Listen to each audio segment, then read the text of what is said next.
Previously on Dear Savvy. I do want to get to that next as far as, okay, well, why did I attract this person in the first place? Because that's an honest, being, if you want to call yourself a victim or somebody that, if you don't like that word, someone that experienced something like that, you do always have to do a self-evaluation and figure out, well, how did I get here in the first place? What made me attract that person and accept that? So I do want to get to that, and then how to break the cycle. But in that first phase of that abuse cycle, there was the love bombing, or the ideation phase. That second phase you kind of touched on, just to define it a little bit more, was the devaluation phase. This is the emotional roller coaster that Dr. Ashley just spoke on. And so once the narcissist feels secure in their control over the victim, their behavior, that's when it begins to shift.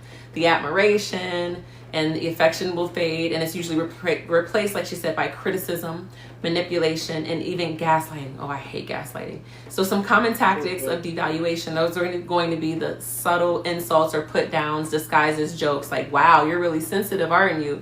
Or the hot and cold behavior. One day they adore you, the next day they're ignoring you. The comparison to others. My ex never did that. Maybe you should be more like them. And then, oh my gosh, the gaslighting. That this never happened. You're imagining things. That part, that will make me.